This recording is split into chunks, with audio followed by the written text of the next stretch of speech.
ایک لڑکی کی شادی ہوئی۔ شادی کی پہلی رات دولہا کھانے کا بڑا سا تھال لیے کمرے میں داخل ہوا۔ کھانے سے بڑی اشتعال انگیز خوشبو آ رہی تھی۔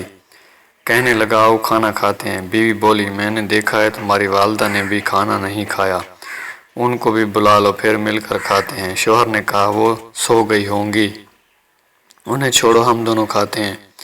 بیوی اصرار کرتی رہی پر وہ اس بات پر مصر رہا کہ امی کو رہنے دو۔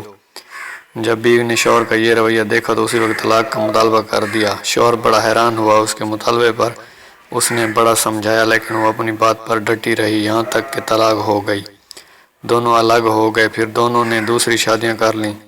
30-35 سال گزر گئے۔ عورت کے بیٹے ہوئے، بہت محبت کرنے والے، ماں کا خیال رکھنے والے، بہت آسودہ حال تھی۔ وہ اس نے ارادہ کیا کہ حج کرنا چاہیے۔ سفر کے دوران اس کے بیٹے اس سے کسی ملکہ کی طرح پیش آ رہے تھے، پاؤں زمین پر لگنے نہ دیتے تھے۔ صحرائی سفر تھا۔ راستے میں ایک آدمی پر نظر پڑی جو بہت بری حالت میں، بھوکا پیاسا، بال کچڑی، کپڑے پرانے۔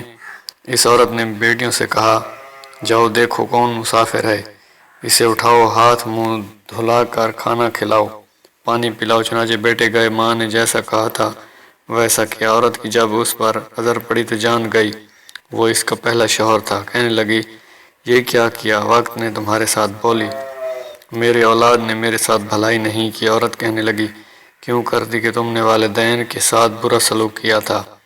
میں اسی دن جان گئی تھی کہ تم ماں باپ کے حقوق ادا نہیں کرتے، اس لیے میں ڈر گئی کہ کل کو میرے ساتھ بھی ایسا ہی ہوگا۔ یہ دیکھو آج میں کہاں ہوں اور تم کہاں۔ ماں باپ کے ساتھ برا سلوک اللہ کی نافرمانی ہے۔ اگر اپنا بڑھاپا ہم شاندار گزارنا چاہتے ہیں تو والدین کے ساتھ شاندار سلوک کیجیے، کیونکہ یہ ایسا عمل ہے کہ جس کا بدلہ دنیا میں ہی دے دیا جاتا ہے، خواہ اچھا ہو یا برا۔